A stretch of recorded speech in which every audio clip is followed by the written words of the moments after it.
आप एक चिंदी नाना पाटेकर को अगर कोई बाल बांका नहीं कर सकता।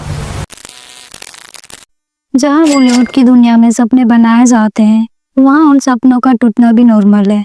बट कुछ लोग ऐसे होते हैं जो सपनों के टूटने के बाद भी चीजें लेट गो नहीं करते, इनफैक्ट अपनी आवाज उठाते हैं। And Tanushree Dutta is the one of them, an actress, a beauty queen and a fearless activist. तो आज हम जानने वाले हैं तनुश्री दत्ता की स्टोरी। एक ऐसी लड़की जो बॉलीवुड के ग्लैमरस दुनिया में आई, लेकिन अपने सच के लिए आवाज उठाया और सब कुछ खो दिया।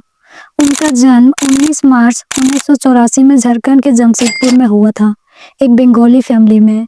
उनकी फैमिली की बात करें तो उनकी फैमिली में उनके मम्मी पापा और उनकी एक सिस्टर है इशिता दत्ता, और वो भी एक एक्ट्रेस है। आप लोगों ने देखा ही होगा इनको कई सीरियल्स और देसी 2 जैसी फिल्म में। उन्होंने अपनी स्कूलिंग झारखंड से ही कंप्लीट करी है और वो हमेशा से ही एक ब्राइट और एम्बिशियस स्टूडेंट रही है।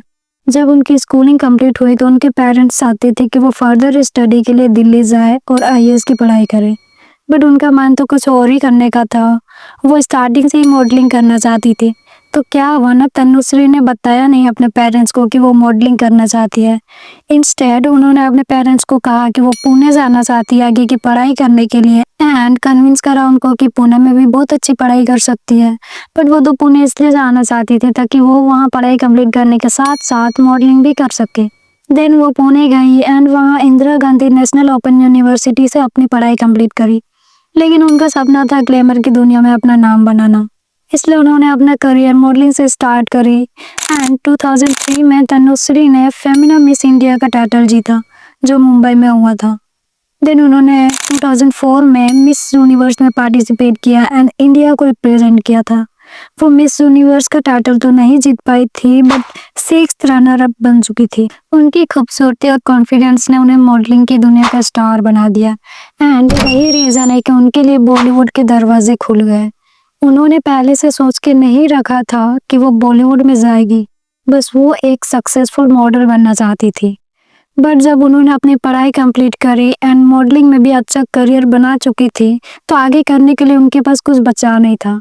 तो उस टाइम ना उनको काफ़ी सारे ऑफर्स आ रहे थे फिल्मों के। देन उन्होंने सोचा चलो मॉडलिंग भी कर लिया एंड ऑफर्स भी आ रहे हैं तो फिल्में भी कर लेते हैं। सो ऐसे उन्होंने स्टार्ट करी acting career. She made her debut in Tamil cinema in थिरकता विलायतु पिल्लाई, एंड बॉलीवुड डेब्यू उन्होंने 2005 में किया चॉकलेट फिल्म से। ये फिल्म काफ़ी बड़े बजट पे बनी थी और काफ़ी बड़े बड़े स्टार्स थे। तनुश्री को डेब्यू फिल्म में इतने बड़े बड़े स्टार्स के साथ काम करने का मौका मिला, बट स्टिल ये फिल्म बॉक्स ऑफिस पर अच्छा परफॉर्म नहीं कर पाई थी एंड फ्लॉप हो गई थी। फिर तनुश्री को फिल्म आशिक बनाया अपने का ऑफर आया। पहले तो उन्होंने फिल्म रिजेक्ट कर दी थी, बट सेकेंड टाइम जब प्रोड्यूसर उनको अप्रोच कर रहे थे तो उनको फिल्म के सॉन्ग्स बहुत पसंद आए। उनके मैनेजर ने भी उनको सजेस्ट करा कि आपको ये फिल्म करनी चाहिए क्योंकि इस फिल्म के सॉन्ग्स बहुत हिट होने वाले हैं, एंड ऐसा ही हुआ। इमरान हाशमी के साथ उनकी केमिस्ट्री और इस फिल्म के सारे सॉन्ग्स सुपर हिट हुए और वो रातों रात पॉपुलर हो गई। देन तनुश्री एक राइजिंग स्टार बन गई। इसके बाद उन्होंने भागम भाग, ढोल और रकीब जैसे फिल्मों में काम किया, बट उनका करियर उतना लंबा नहीं रहा जितना उन्होंने सोचा था। बॉलीवुड में सक्सेस के बाद भी तनुश्री ने 2010 के बाद फिल्मों से ब्रेक ले लिया। उन्होंने अपनी पर्सनल लाइफ पर ध्यान दिया और स्पिरिचुअलिटी की तरफ चली गई। वो इंडिया के अलावा अमेरिका में भी काफ़ी टाइम तक रही है। फिर 26 सितंबर 2018 में तनुश्री दत्ता एक बार फिर लेमलाइट में आई, जब उन्होंने जूम टीवी को इंटरव्यू देते टाइम बॉलीवुड के एक सीनियर एक्टर नाना पाटेकर पर एलिगेशन लगाए कि उन्होंने उनके साथ बहुत ही गंदा बिहेवियर किया था। नाना पाटेकर ने जब बदतमीजी की मेरे साथ, फिर उसके दिमाग में आया कि वो मेरे साथ एक इंटीमेट स्टेप भी करेगा गाने में, जो कि कॉन्ट्रैक्ट के अनुसार था नहीं। वो मेरा सोलो सीक्वेंस फिल्माया जाना था। ये इंसिडेंट 2008 में हुआ था जब वो फिल्म हॉर्न ओके प्लीज के एक सॉन्ग का शूट कर रहे थे, जो उनके लिए ट्रॉमेटिक एक्सपीरियंस बन गया। फिर उन्होंने बॉलीवुड में काम करना ही छोड़ दिया। ये इंसिडेंट सिर्फ उनकी नहीं थी, इनफैक्ट बॉलीवुड में मी टू मूवमेंट की शुरुआत बनी, जिसने कई बड़े नामों को एक्सपोज किया। तनुश्री ने अपने स्ट्रगल के बाद भी हिम्मत नहीं छोड़ी और एक बेबाक आवाज बनकर सामने आई। उन्होंने सिस्टम और इंडस्ट्री के अगेंस्ट अपना सच बोलने की हिम्मत दिखाई, जिसका असर आज भी दिखता है। तनुश्री ने नाना पाटेकर पर फर्स्ट टाइम एलिगेशन 2008 में लगाए थे। उन्होंने एक कंप्लेंट फाइल की थी with the cine and TV artist association, but कोई भी एक्शन नहीं लिया गया था और केस को क्रिमिनल केस कंसीडर कर दिया गया था। दैट सेम एलिगेशन उन्होंने 2013 में भी लगाए थे एक इंटरव्यू के टाइम, बट उस टाइम भी उनके एलिगेशंस को इग्नोर कर दिया गया था। It was not until her September 2018 statements. उन्होंने फिल्म मेकर विवेक अग्निहोत्री पे भी एलिगेशंस लगाए थे।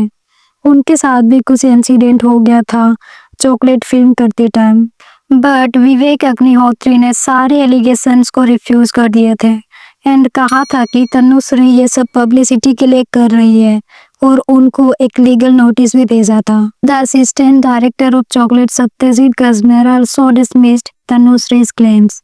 फिर एक इंटरव्यू के टाइम तनुश्री ये भी कह रही थी कि नाना पाटेकर ने एमएनएस पार्टी को बुलाया था उनके कार को बेसअप करने के लिए, but in a video from 2008 that went viral on the internet, जिसमें देखा गया कि उनके कार को एक जर्नलिस्ट ने थ्रेसिंग किया था, एमएनएस ने नहीं। लेटर जर्नलिस्ट ने क्लैरिफाई करा था कि उसने तनुश्री के कार को इसलिए अटैक करा क्योंकि कुछ टाइम पहले उसका झगड़ा हो गया था तनुश्री के टीम के साथ। देन महाराष्ट्र नवनिर्माण सेना ने तनुश्री पर डिफेमेशन का केस भी कर दिया था।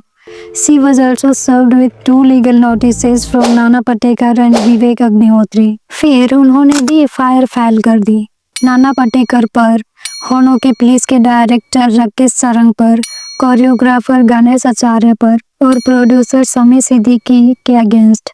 जब तनुश्री के साथ वो इंसिडेंट हुआ था 2008 में, तो उन्होंने ना प्रोड्यूसर, डायरेक्टर, कोरियोग्राफर सबको बताया था इस बारे में, बट किसी ने उनका साथ नहीं दिया था। देन 13 अक्टूबर 2018 में उनके एडवोकेट ने एक एप्लीकेशन सबमिट किया ओसीवारा पुलिस स्टेशन मुंबई में, saying that actor Nana Patekar, choreographer Ganesh Acharya, producer Sami Siddiqui and director Rakesh Sarang be made to undergo narco analysis, brain mapping and lie detector test.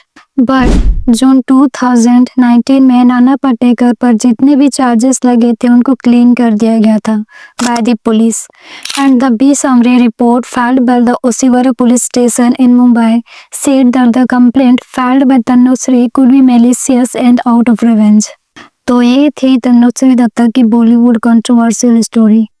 Bollywood में कास्टिंग काउच में भी नॉर्मल होगा, पर बहुत ही कम लोग ओपनली बात करते हैं इस पर, एंड तनुश्री ने इस चीज को लेट गो नहीं किया। उन्होंने आवाज उठाई और कहीं ना कहीं उनका बहुत बड़ा हाथ है बॉलीवुड में मीटू मूवमेंट की शुरुआत में। मीटू एलिगेशंस के बाद तनुश्री ने कई लोगों की सपोर्ट भी पाई थी और क्रिटिसिज्म भी झेला, यहाँ तक कि कई लीगल बैटल्स और मीडिया कंट्रोवर्सीज के बाद भी उन्होंने अपनी आवाज उठानी बंद नहीं की थी।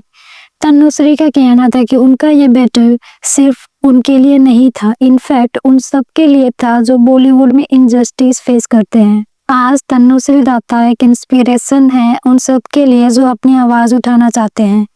बॉलीवुड में उन्होंने जो चेंज स्टार्ट किया उसका इफेक्ट पूरी इंडस्ट्री पर पड़ा है। चाहे उनका बॉलीवुड करियर छोटा रहा हो, लेकिन उनका इम्पैक्ट बहुत बड़ा रहा और उन्होंने ये भी प्रूव किया है कि कभी कभी अपनी आवाज उठाना सक्सेस से भी ज्यादा जरूरी होता है। तो आज की वीडियो में बस इतना ही। आपको तनुश्री दत्ता की ये स्टोरी कैसी लगी कमेंट सेक्शन में जरूर बताएं। And if you like my video, do subscribe to my channel so you will get my new videos. Thank you for watching.